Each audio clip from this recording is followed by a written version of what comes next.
Boa noite, meus queridos amigos.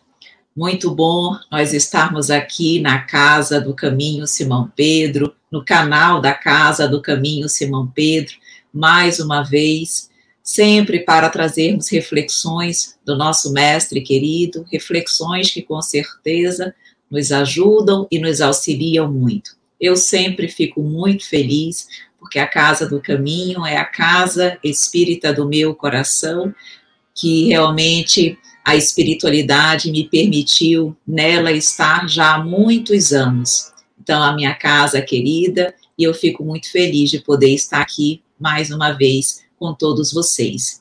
Vamos fazer uma oração, vamos sintonizar um pouquinho com a espiritualidade amiga, para que possamos hoje refletir sobre o apóstolo Simão Pedro. Será com certeza uma reflexão muito agradável, muitos ensinamentos importantes para cada um de nós. Então, vamos agradecer um pouquinho. Vamos lá? Senhor Jesus, Mestre querido, queremos mais uma vez te agradecer por este momento maravilhoso, por este momento, Senhor, onde temos a oportunidade de conhecer um pouquinho mais sobre a história do Evangelho e especialmente no dia de hoje, sobre a história do apóstolo Simão Pedro. Vamos aprender com este apóstolo, conhecer um pouco das suas lutas, dos seus desafios, mas também das suas superações, vitórias, lutas e, com certeza, evolução espiritual.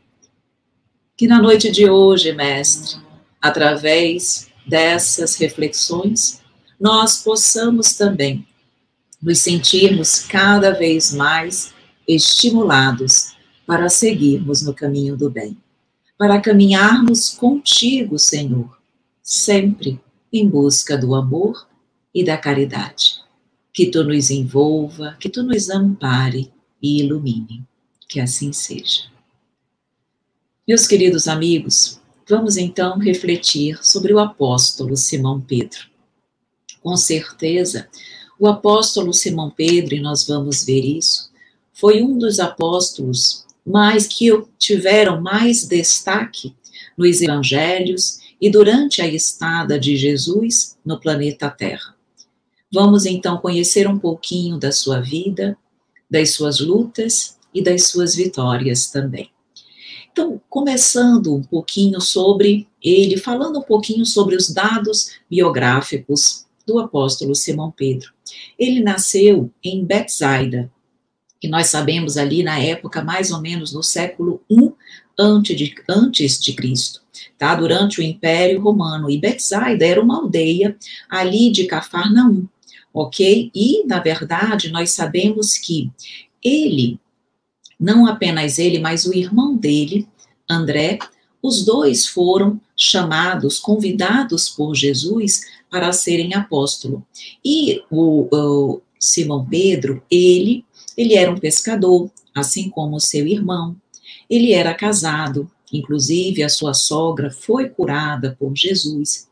Ele tinha casa própria, porque a esposa dele tinha uma condição de vida boa, então eles tinham casa própria, e nós percebemos que ele era já, em relação a todos os outros apóstolos, ele já tinha um pouco mais de experiência, ele já era, embora novo, mas ele já era um pouco mais experienciado na vida, e isso fez uma grande diferença durante o seu período de aprendizado com Jesus e principalmente depois que Jesus foi crucificado, ressuscitou e ascendeu ao Pai. E segundo consta, nós vamos ver isso em detalhes, mas segundo esses dados biográficos, Simão Pedro teria desencarnado em Roma, na Itália. Segundo os estudiosos, os teólogos, ele teria desencarnado em torno de 67 anos. mas nós percebemos em determinadas obras espíritas que ele já teria em torno, na verdade, teria mais idade, teria 80 anos, quando, na verdade, ele desencarnou. Então, embora esses sejam alguns dados rápidos e da sua biografia, vamos estudar, vamos refletir, vamos saber um pouquinho sobre antes de Simão Pedro reencarnar na Terra. Nós sabemos, há uma obra chamada Universo e Vida, do Espírito Áureo, tá? Pela editora FEB, e esse Espírito Áureo, ele nos informa que o espírito de Simão Pedro, em verdade, antes dele vir para a Terra, ele é da constelação, na verdade, da estrela de Sírius, tá? Sírius é da constelação do Grande Cão. Então, nesse livro, Universo e Vida, o Espírito Áureo nos informa que não apenas o espírito de Simão Pedro veio de Sírius, mas ele traz ali vários espíritos que foram contemporâneos de Jesus e que teriam vindo de Sírius também, com o objetivo de auxiliar o planeta Terra. Então, ele menciona aqui, eu até trouxe alguns exemplos só para o nosso conhecimento. Então, ele diz que na condição de grandes guardiães, ele menciona os antigos sacerdotes do Egito, os nobres Mahátamas da velha Índia, Forri, Lao Tse, Confúcio, Buda, Heródoto, Sócrates, Moisés, João Evangelista, Paulo de Tarso, Ana e Simeão, Isabel e Zacarias, Maria de Nazaré, José, seu pai, todos eles teriam vindo de Sírius, da constelação do Grande Cão, exatamente para auxiliar Jesus na sua missão. Porque nós sabemos que as grandes missões não são realizadas sozinhas. Nós temos sempre ao nosso lado vários corações encarnados e desencarnados que nos auxiliam naquele mistério. E no caso de Jesus, esses grandes corações vieram também para auxiliá-los. E nesse mesmo livro, Universo e Vida, o Espírito fala, na verdade, demonstra que o Espírito de Simão Pedro já tinha reencarnado antes na Terra. Simão Pedro teria sido Abraão, exatamente aquele que iniciou exatamente a busca pela terra prometida, ancestral aí dos judeus. Então, o espírito de Abraão seria também o espírito que reencarnou depois como Simão Pedro, e que, além de Abraão, teria também sido o rei Salomão. Então, segundo consta, ele já teria sido Abraão, Salomão e depois reencarnou como Simão Pedro, certo? Vamos refletir um pouquinho agora sobre o nome. Será que o nome de Simão Pedro era realmente assim? Tinha a palavra Pedro no nome? E nós sabemos que não. Seu nome, na verdade, era Simão. Mas o que aconteceu? Depois que ele foi convidado por Jesus para ser um dos apóstolos, Jesus mesmo, na verdade, o chamou de Pedro.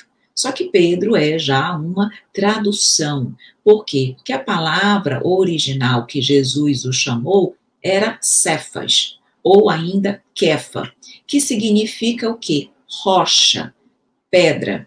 Então vejam, a palavra pedra, traduzida, significava Petrus, certo? Claro, no aramaico, no grego, que eram os idiomas daquela região. Então, de Petrus ficou Pedro.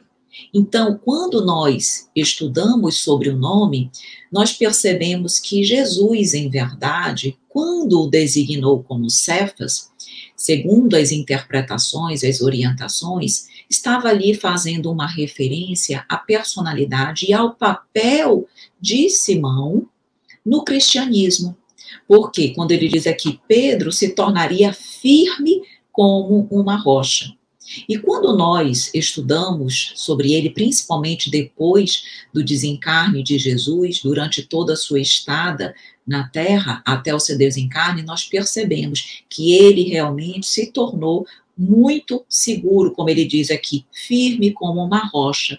Então, há de fato uma relação com esse nome, Pedro, com o papel, com a personalidade, com o trabalho que ele desempenhou durante toda a divulgação e a vivência do cristianismo. Então, seu nome originário era Simão, e o Pedro veio exatamente de Jesus, que lhe trouxe, que lhe deu essa denominação. E quando nós vamos estudar sobre a personalidade do apóstolo, nós percebemos que ele, conquanto fosse uma pessoa simples, humilde, ele tinha uma personalidade que, como se ele fosse um líder, tá? Ele tinha uma personalidade também que conquistava, que orientava, e isso foi muito importante, porque nós vamos ver ainda isso, mas depois também do desencarne de Jesus, ele foi aquele que encabeçou o colégio apostólico. Nós sabemos que os apóstolos ficaram temerosos, preocupados, inseguros, e foi exatamente Pedro que surgiu como essa pessoa, como esse líder que ajudou, manteve firme o colégio apostólico, auxiliando na condução e no desenvolvimento do cristianismo. Então ele precisava ser assim, e não era à toa que ele era mais experiente, porque ele teria no futuro esse papel. Então, essa liderança era uma característica também de Pedro. Embora fosse uma pessoa humilde, serena, mas ele tinha esse aspecto na sua personalidade. E o que é interessante nós percebermos que quando ele recebeu o convite de Jesus, e isso nos mostra que havia todo um planejamento, e de fato havia, quando ele foi chamado por Jesus, estava ele e seu irmão André pescando, eles de pronto aceitaram o convite. Eles não titubearam em relação àquele convite. E, inclusive, se questionavam intimamente, como se eles ainda não tinham na primeira vez, não conheciam Jesus, não tinham visto Jesus ainda. Mas em seu íntimo é como se fosse um reencontro. Inclusive Pedro se questionava de onde ele conhecia, ou algumas lembranças, ou seja, a intuição, que nós já conhecemos dentro da doutrina espírita, lhe mostrava, lhe dava o indicativo de que ali era um reencontro. Por isso também, a aceitação em relação ao convite de Jesus foi imediato. Por quê? Porque já havia ali todo um compromisso selado no plano espiritual para que ele aqui viesse auxiliar Jesus. Então, quem quiser ler um pouquinho sobre a escolha do apóstolo, pode ver no livro Boa Nova, de Humberto de Campos. Lá ele traz exatamente essa escolha dentre outros assuntos, ele vai mostrando ali como Jesus chegou junto aos apóstolos. E aí ele fala exatamente que Jesus chegou ali em Cafarnaum, ganhou as margens do Tiberíades e se dirigiu resolutamente a um grupo alegre de pescadores, onde estava exatamente Simão e André, filhos de Jonas. E aí Jesus já se aproximou e disse: sede bem-vindo. Quereis ser meus discípulos? Então ele já de pronto fez o convite aos irmãos e o convite foi aceito de imediato. Então eles disseram: Senhor, seguiremos os teus passos. E o apóstolo Pedro foi um dos primeiros apóstolos, junto com o André, a serem chamados, a serem escolhidos para comporem o colégio apostólico formado pelos 12 apóstolos. E quando nós vamos analisar, refletir o ministério de Jesus e a participação de Simão Pedro durante esse ministério, nós percebemos que os evangelhos se referem muitíssimo a Simão Pedro. Nós percebemos que ele está junto a Jesus nos momentos mais importantes e relevantes do Mestre. Então, nós temos várias passagens evangélicas onde Simão Pedro estava ali presente, nos trazendo, claro, as suas inseguranças, as suas dúvidas, ou seja, através de vivências do apóstolo Simão Pedro, nós também aprendemos muito. Eu vou citar algumas e, claro, trazer ali o ensinamento para nós e mostrar que Simão Pedro cresceu muito durante o ministério de Jesus e, principalmente, durante toda a sua reencarnação na Terra. Pelas situações que nós vamos ver, nós vamos perceber que ele também estava em crescimento. Ele também era uma pessoa que tinha as suas fragilidades, as suas inseguranças, os seus receios normais. E que, através da convivência com o mestre, ele foi se fortalecendo, ele foi aprendendo, ele foi se agigantando. Então, isso é sempre também para nós um grande exemplo, para que nós percebamos que nós também estamos em aprendizado, nós também não estamos prontos, mas se nós caminharmos com Jesus, nós conseguiremos nessa existência sairmos daqui, desta vida, muito melhores. Assim como os apóstolos e tantos outros espíritos maravilhosos que vieram nos dar o seu testemunho.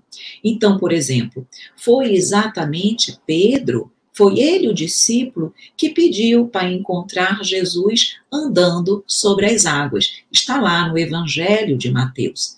Nós conhecemos muito essa passagem, que Jesus estava ali andando sobre as águas, Pedro também pediu para ir, e quando ele estava a caminho, chegou ainda a caminhar um pouquinho sobre as águas, mas depois o seu temor, o seu receio, o medo, tomou conta do apóstolo e ele começou a afundar.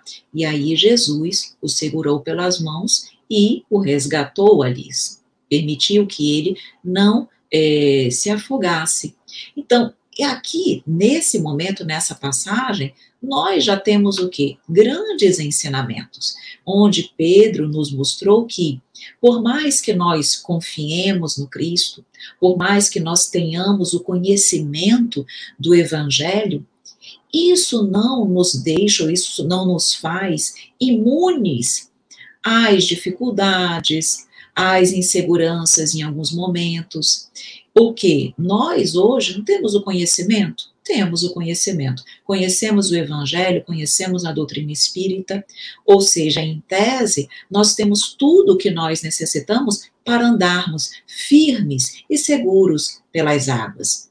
Mas é sempre assim que acontece conosco? Não. Nós percebemos que mesmo quem tem, nós que já temos algum conhecimento, nos fragilizamos diante das vicissitudes da vida, diante de uma enfermidade que nos chega, diante da perda de um ente familiar, diante de situações no trabalho, no nosso convívio, situações que nos desafiam e que muitas vezes nos fazem perder ou fraquejar na fé, assim como Pedro, e começarmos a afundar. Mas o que aconteceu? Jesus estava ali dando as mãos a Pedro para auxiliá-lo.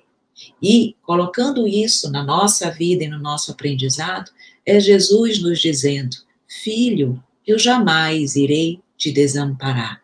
Eu estarei sempre com as mãos estendidas para segurar a tua e te resgatar, para que tu não te afundes na tua falta de fé, nas tuas fraquezas e nas tuas inseguranças. É nos momentos que nós estivermos afundando que nós precisamos essencialmente olhar para o Mestre, levantarmos as mãos e pedir o amparo dele. E por isso ele disse: vinde a mim todos vós que estáis aflitos e sobrecarregados, que eu vos aliviarei. Foi Pedro que nos deu esse grande exemplo. Mas foi também com Pedro, juntamente com Tiago e João, que ocorreu o fenômeno da transfiguração no Tabor, quando Jesus ali transfigurou-se, ficou todo iluminado e ao lado dele apareceu Moisés e Elias, mostrando ali que exemplo, o exemplo da imortalidade da alma, onde nós vimos a figura dos dois profetas, Moisés e Elias, ali presentes, demonstrando para todos nós que a morte não existe. Então estava ali Pedro sendo testemunha da imortalidade da alma, para que isso pudesse, com certeza, fortalecer a sua fé, a sua confiança para os trabalhos que ele precisaria desempenhar como um apóstolo do Cristo. E nós também temos a oportunidade de, assim como Pedro, termos ali a condição de saber que a morte não existe. E nos momentos que nós formos chamados a testemunhar essa verdade, nós estarmos seguros e conscientes desse fato. Foi Pedro também que disse para Jesus que ele era o Filho de Deus vivo. Quando Jesus perguntou aos apóstolos sobre os comentários que estavam sendo feitos acerca dele, ele perguntou: o que dizem? Quem dizem que eu sou? E aí os apóstolos disseram: que tu és o profeta, que tu és Elias e tal. E Pedro disse, e ele disse: quem eu sou? E foi exatamente Pedro que disse: tu és o Filho de Deus vivo. E aí, nesse momento, Jesus atribuiu a resposta de Pedro a uma revelação divina. Então, ali naquele momento estava Pedro reconhecendo a magnanimidade, a figura, a grandiosidade do Cristo. Ele como o Messias prometido. E nós também somos chamados a dar esse reconhecimento, mas não um reconhecimento intelectual. Não basta cada um de nós dizermos e reconhecermos que Jesus Cristo era e é o Salvador. Nós precisamos viver esta verdade. Nós precisamos não apenas dizer, nós precisamos agir com esta segurança, demonstrando que isso é uma verdade, não apenas na minha mente, mas no meu coração. E como é que eu vivo essa verdade? Vivendo a boa nova. Se eu digo acreditar que Jesus é o Filho de Deus vivo, significa dizer que eu vivo os seus ensinamentos, os seus exemplos, o seu evangelho, porque eu acredito na veracidade. Eu acredito que realmente tudo aquilo que ele externou, que ele vivenciou, que ele disse, é verdade para mim, para a minha vida. Faz sentido na minha vida e no meu coração. Foi também o apóstolo Pedro que participou ativamente ali da preparação da última ceia. Foi exatamente ele que recebeu essa solicitação do mestre para preparar a última ceia, estando ali em um dos últimos momentos do mestre na condição de encarnado no planeta Terra. Então ele confiou a Pedro a organização de um dos momentos mais relevantes, onde nós sabemos que Jesus ali na última ceia trouxe inúmeros ensinamentos, ele reforçou vários ensinamentos que ele já tinha dado e ele trouxe novo mandamento, que era o amar a Deus acima de todas as coisas e ao próximo como a nós mesmos. Então foi a Pedro que ele deu essa incumbência de organizar a última ceia. Foi Pedro também que nós vemos no episódio de lavar os pés.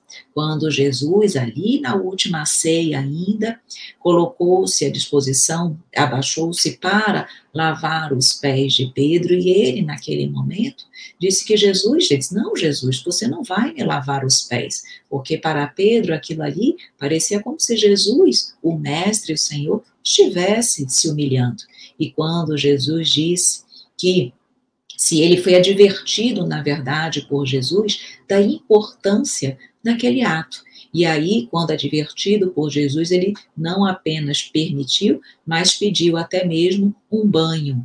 Por quê? Porque naquele momento compreendeu um pouco aquele ato de Jesus, onde Jesus ali já nos deu o exemplo da humildade, do servir ao próximo, mostrando para todos os apóstolos que o maior entre os homens é aquele menor, que se coloca na condição de servidor. E sabem por que Jesus fez isso nesse momento?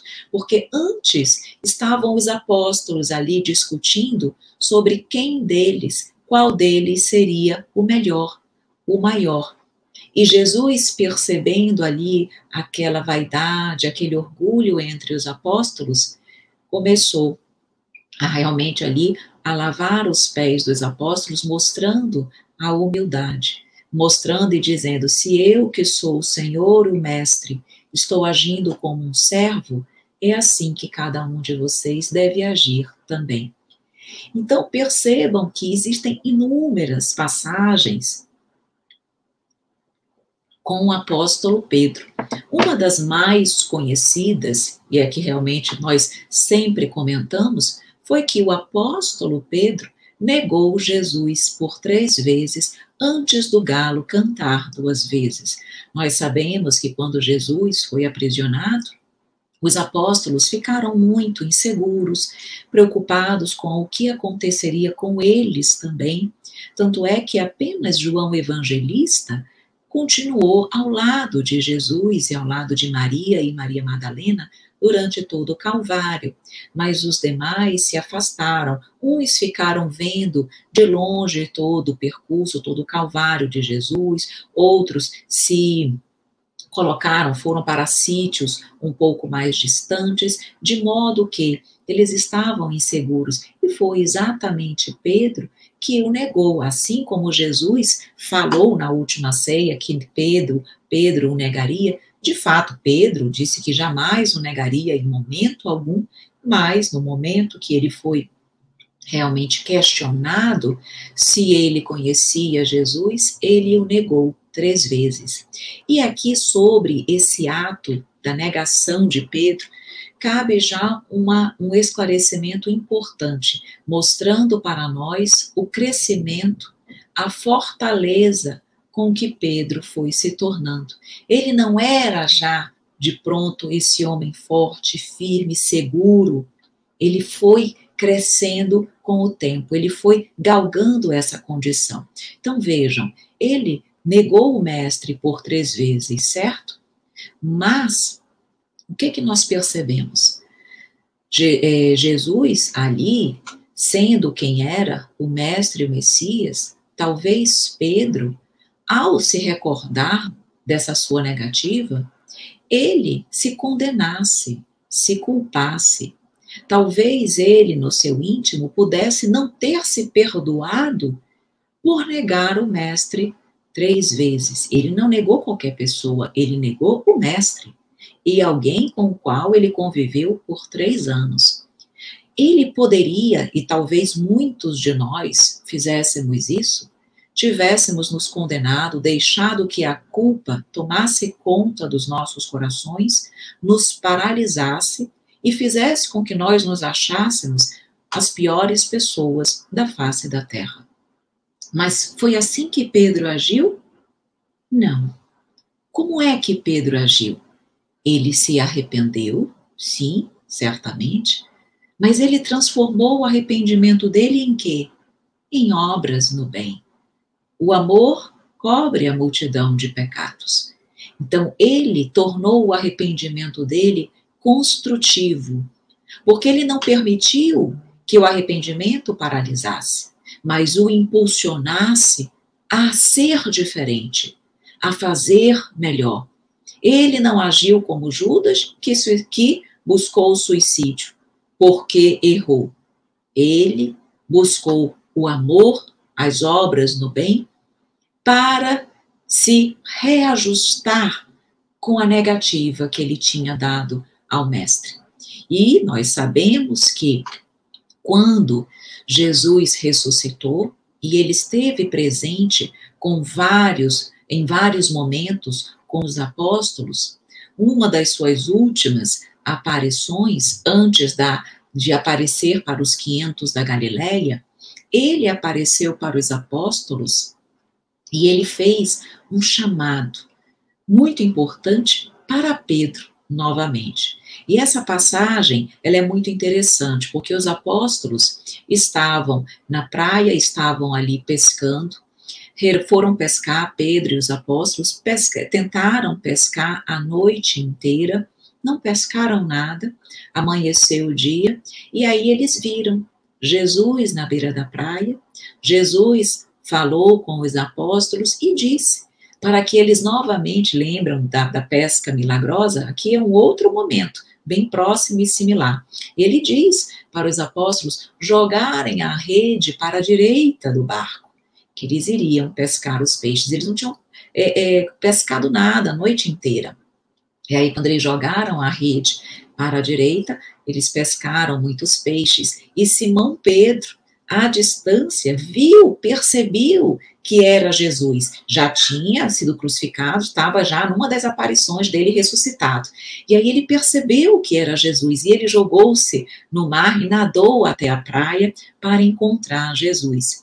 E aí, depois, os outros apóstolos trouxeram a barca com os peixes. Jesus, eles foram comer ali. Enquanto eles estavam na praia se alimentando, naquele momento, Jesus perguntou a Pedro: Pedro, filho de Jonas, tu me amas? E Pedro disse: sim, Senhor, tu sabes que eu te amo. E aí Jesus disse: então apacenta as minhas ovelhas.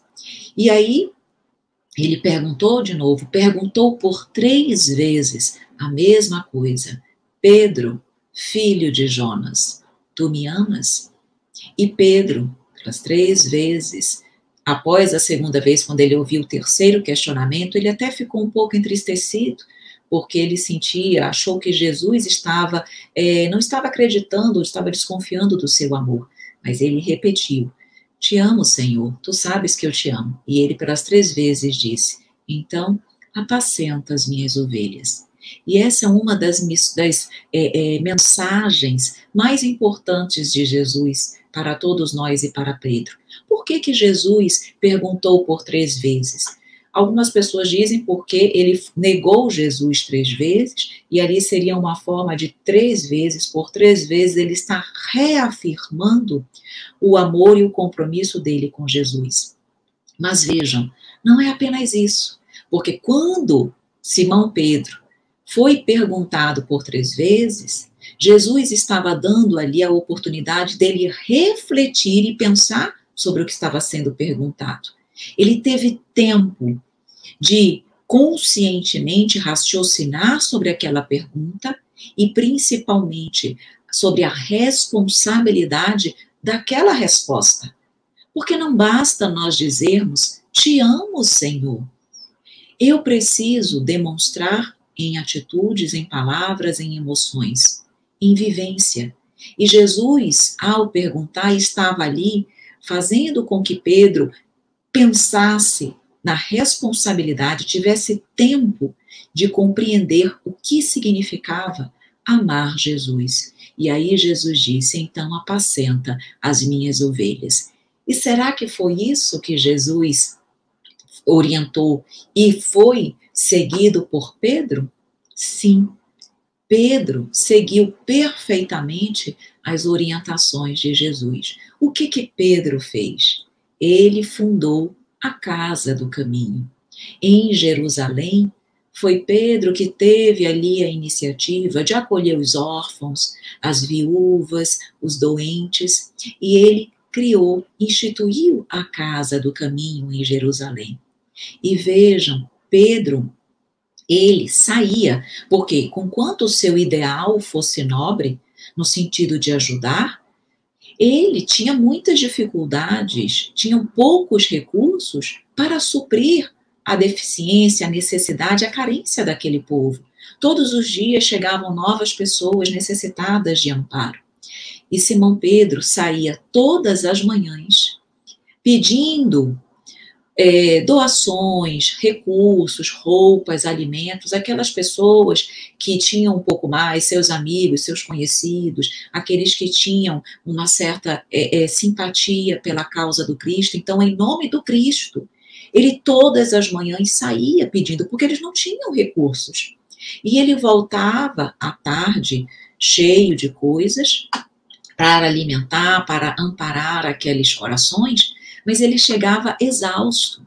Imaginem o dia inteiro, todos os dias, ele fazendo isso. Então ele chegava exausto e no dia seguinte começava tudo novamente. E nessa mesma época foi quando o apóstolo Paulo foi visitar a casa do caminho.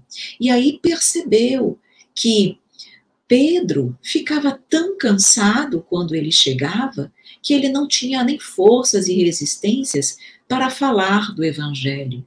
Ou seja, Paulo percebeu que a casa do caminho ela estava alimentando o corpo físico daqueles corações, mas faltava alimentar a alma daquelas pessoas que ali estavam.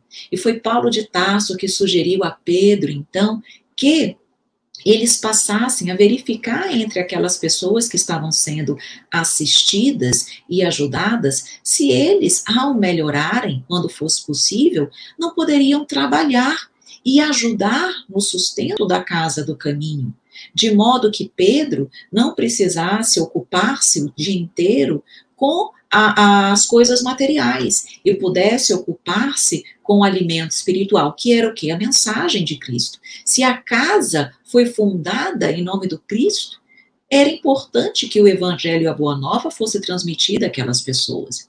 E Paulo de Tarso, ele mesmo se ofereceu, ele era artesão, se ofereceu para ensinar a sua arte para aquelas pessoas que iam ficando boas e aí começavam a trabalhar e a trazer sustento para a casa do caminho. E além de Simão, além de Paulo de Tarso, Barnabé, também amigo e cristão, ele era oleiro e ele igualmente ensinou a sua função, o seu trabalho, de modo que em pouco tempo a casa do caminho ela se autossustentava, exatamente porque esses corações, com a ajuda e a sugestão de Paulo de Tarso, puderam se manter. E aí Simão Pedro pôde reservar o seu tempo apenas para falar, exemplificar o evangelho. E aí a casa do caminho, ela conseguia suprir tanto a fome, tanto as necessidades do corpo físico, como as necessidades da alma, do espírito. Então nós percebemos aí que sim, que realmente Simão Pedro conseguiu de forma brilhante seguir os exemplos do mestre. E não apenas seguir os exemplos, mas seguir as orientações do mestre. Claro que as necessidades, as dificuldades foram muitas, sim, mas ele perseverou, ele não desistiu, ele não mais fraquejou na sua caminhada, ele se fortaleceu, assim como nós. Nós também hoje temos necessidade de apacentar as ovelhas do Cristo. A mensagem de Jesus a Pedro é a mensagem de Jesus a nós. Nós hoje, que temos também o conhecimento, que convivemos com Jesus através da doutrina espírita, através do conhecimento dos evangelhos, nós somos também chamados para apacentar as ovelhas. E será que nós estamos fazendo isso? Será que nós estamos realmente nos preocupando verdadeiramente com as pessoas? Vejam, o Evangelho de Jesus diz respeito a pessoas, não a rituais, não a buscas de coisas exteriores, não. Nós precisamos, essencialmente, amparar, aliviar pessoas, o seu coração. As pessoas, principalmente no momento que nós estamos vivendo, elas estão tão necessitadas de consolo, de amparo, de alívio, de fé. É isso que nós temos que fazer.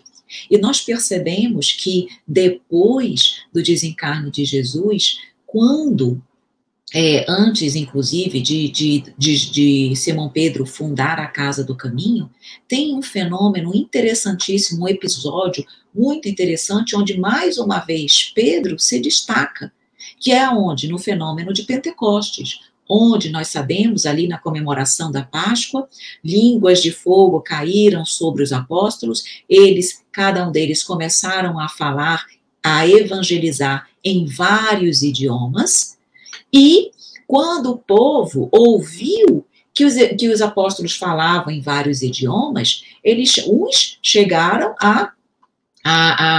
enfim, a ver naquilo ali um ato de fé, realmente a mão de Deus.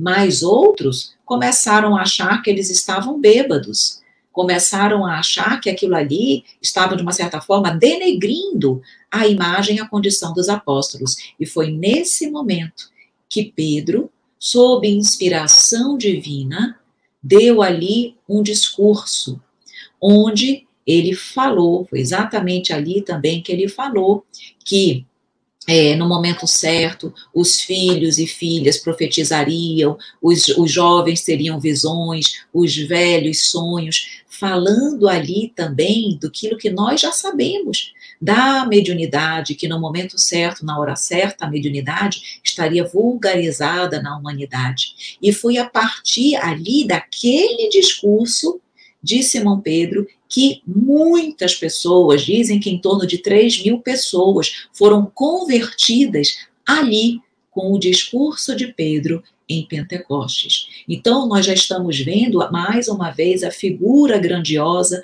de Pedro, o trabalho de Pedro. Por isso ele precisava ser forte como uma rocha, porque o trabalho dele realmente foi muito importante. E segundo consta, ele também realizou os chamados milagres, ou seja, as curas milagrosas que nós já sabemos pela doutrina espírita que não são milagres, mas naquela época era visto como tal. Pedro também realizou curas. E vejam, Pedro também nos evangelhos teve uma participação importante. Existem 2 epístolas de Pedro. Ele escreveu 2 epístolas que foram aceitas sem contestação pela igreja da antiguidade. E ele, interessante que a finalidade precípua das 2 epístolas de Pedro foi exatamente sustentar a fé. Porque ele sabia que os cristãos, naquela época, ali em torno de 64, 67, ali estavam sendo perseguidos, realmente viviam, passavam por muitas provações, por muitas expiações, mas ele estava a todo momento sustentando a fé daqueles cristãos. Então, nas 2 epístolas, ele exorta os cristãos a uma vida santificada, para que eles pudessem manter-se puros, fiéis à doutrina do Cristo. Assim como nós, a vida santificada é uma vida onde você vivencia o Evangelho. Ele, nas suas epístolas, dentre as sínteses da sua epístola, ele exorta as pessoas ao amor fraternal, sem ser um amor exclusivista, mas um amor a todas as pessoas. Como nós hoje precisamos desenvolver o amor a todos. Ele tem o cuidado de mostrar às pessoas que ficassem cuidadosas com os falsos profetas, com os falsos mestres, porque aquilo era uma preocupação, era algo muito comum naquela época. E esses falsos profetas poderiam facilmente desvirtuar os cristãos recém-convertidos para um caminho completamente diferente do que? Daquilo que Cristo havia ensinado. Então, ele realmente alertou os cristãos sobre o cuidado com os falsos profetas. Então, nós percebemos ali que ele também se preocupou em orientar através das suas epístolas. E quando nós falamos e pensamos um pouquinho sobre a vida, não poderíamos deixar de falar também sobre a morte, o desencarne de Simão Pedro, que também foi algo, alguns momentos assim muito tocantes da história do cristianismo. Segundo consta, tá, realmente foi em Roma que ele teria sido crucificado, tá? Então, vale a pena só destacar uma coisa muito importante, tá? Pedro, juntamente com Paulo de Tarso, eles fundaram a primeira igreja que foi em Roma. A igreja de Roma foi fundada pelos 2 apóstolos, por Pedro e por Paulo de Tarso. É a única igreja que foi fundada por 2 apóstolos. Por isso, a igreja de Roma, ela tem preponderância sobre todas as demais. Por quê? Porque exatamente foi a primeira e foi fundada por Simão Pedro e por Paulo de Tarso. Vejam aí, ele inclusive, Simão Pedro é considerado o primeiro papa do cristianismo. Ele teve mais de 2 décadas de papado. Então, mais uma vez, nós percebemos a relevância do apóstolo Simão Pedro no desenvolvimento, na solidificação do cristianismo. E no tocante ao seu desencarne, ele foi realmente, aconteceu em Roma, segundo consta, para os teólogos, ele tinha ali em torno de 67 anos, mas no livro Antologia Mediúnica do Natal, consta que ele teria 80 anos nesse desencarne, mas certamente ele já era um ancião, ele já era mais idoso, certo? E aí, interessante aqui, eu vou contar um pouquinho sobre o desencarne dele para nós finalizarmos as nossas reflexões, mas aqui uma curiosidade, o túmulo de Simão Pedro, em torno de 1950, eu até anotei aqui, em 1950, nas escavações que foram feitas no subsolo da Basílica de São Pedro, em Roma, na Itália, foi encontrado realmente a necrópole atribuída a Pedro. Inclusive, nas paredes que foram encontradas, havia escrito a seguinte frase, Petrus eni. Petrus eni significa Pedro está aqui. Então, isso foi uma certeza, uma segurança de que, de fato, ele havia desencarnado, toda a situação que foi feita com ele, que, enfim, o calvário dele também não foi fácil, aconteceu realmente em Roma. E, além da necrópole, ainda foram encontrados fragmentos de ossos de um homem robusto e idoso, ali entre 60 e 70 anos, então envoltos em restos de tecido púrpura com fios de ouro. E acredita-se, então, que com muita probabilidade eram os ossos de Simão Pedro. Pois muito bem, sobre o desencarne, o ato do desencarne dele, como foi, temos uma mensagem no livro Antologia Mediúnica do Natal, trazida pelo irmão X, que nos conta exatamente como foi. O título dessa passagem é O Natal do Apóstolo, e nos mostra exatamente o momento do desencarne de Simão Pedro. E ali mostra o quê? Que ele já tinha em torno de 80 anos, e ele realmente foi aprisionado durante o seu calvário, porque ele também foi crucificado, mas ele pediu para ser crucificado de cabeça para baixo, porque ele realmente não se sentia digno de ser morto, de morrer da mesma forma que Jesus, e durante aquela trajetória até o lugar onde ele seria realmente crucificado, ele foi recebendo várias acusações, blasfêmias, ao mesmo tempo que tinha aqueles que o respeitavam, que tinham sido cuidados por ele e que o acompanhavam com um olhar entristecido, tinha aqueles outros que, ao mesmo tempo, o condenavam, cuspiam nele, e tinha um soldado pretoriano, em especial, chamado Sertório Aniceto. E esse era daqueles mais entusiasmados, condenando, culpando, falando mal de Simão Pedro. Então ele dizia, judeu sujo, lixo humano, abusou da crendice do povo, ladrão imundo. Então ele utilizava essas terminologias falando de Simão. E Simão só orava, ele orava em silêncio, uma energia imensa lhe renovava a alma. E nesse percurso, ele estava, a sua lembrança, o seu pensamento não estava ali. Ele lembrava do passado, lembrava de quando o mestre estava junto deles pregando na Galileia, pescando, daqueles momentos felizes que ele vivenciou com o mestre. Ou seja, a mente dele estava rememorando aqueles momentos felizes que ele havia vivenciado com Cristo. Tanto é que quando ele chega no local onde ele seria realmente supliciado, ele nem quase percebeu. Ele só já percebeu realmente quando os martelos já estavam ali em relação às suas mãos e seus pés, e também ele só percebeu quando Sertório Aniceto, ao perceber que ele mesmo ali na cruz, ele não morria, passava-se o tempo e ele não chegava a desfalecer completamente, ele pegou uma pedra pontiaguda e realmente atirou-lhe na face, na fronte, e aí bateu, tocou na testa de Simão Pedro, e aí o sangue começou a jorrar. Então, naquele momento, Simão Pedro ali realmente desfaleceu, entrou num torpor profundo, e naquele momento, quando o Sertório Aniceto jogou a pedra, disse: morre, bruxo. E aí, vejam, então foi assim esse período. Quando ele realmente desfaleceu, quem ele contemplou no firmamento? Quem veio recebê-lo? Jesus.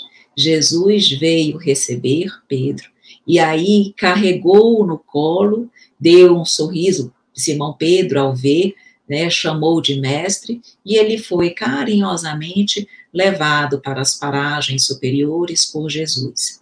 E nessa passagem diz que Pedro e Jesus passaram-se semanas onde Pedro teve a oportunidade de se refazer, de conhecer as paragens sublimes e celestes do mundo espiritual, teve a oportunidade de realmente ver as belezas do mundo espiritual. Passadas essas semanas, Jesus disse que precisava ir embora, queria se afastar. E aí Pedro pergunta: mas para onde vais, Senhor? Aí, na verdade, aqui, eu até anotei aqui, só que antes de Jesus dizer isso, ele disse assim, Jesus disse para Pedro: Pedro, aproveite e descanse quanto quiser, aproveite de todo o paraíso que preparei para você, eu, porém, devo ir. E aí Simão Pedro diz: mas Senhor, aonde vais? E aí Jesus, indicando um recanto negro na vastidão, que era o planeta Terra, ele disse: Pedro, enquanto houver um gemido na terra, não me será lícito repousar. E aí ele volta para a terra, e Simão Pedro: então, Senhor, se tu vais, eu vou junto contigo. E eles descem para a terra, época, tinha passado recentemente o Natal, quando eles descem, olhem que interessante, Jesus vê que estão chamando por Pedro. Ele diz: Pedro, alguém te chama.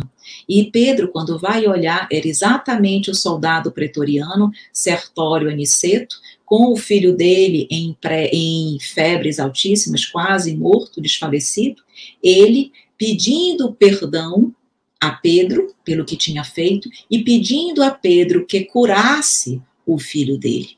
E naquele momento, Pedro, enlevado de amor, de bondade, em nenhum momento viu em Sertório Aniceto um inimigo, mas viu um irmão que precisava de amparo e de auxílio. E naquele momento, ele curou o filho de Sertório Aniceto. E Sertório Aniceto percebeu a cura, percebeu que foi ajudado por Simão Pedro, e naquele momento ele deu graças ao Pai, deu graças a Simão Pedro e se tornou, a partir dali, um cristão, mudando a sua vida. E é interessante que termina essa passagem dizendo assim: para o rude legionário de César, Sertório Aniceto, começava uma nova vida, e para Simão Pedro o serviço continuou, porque ele seguiu ali trabalhando em benefício de todos.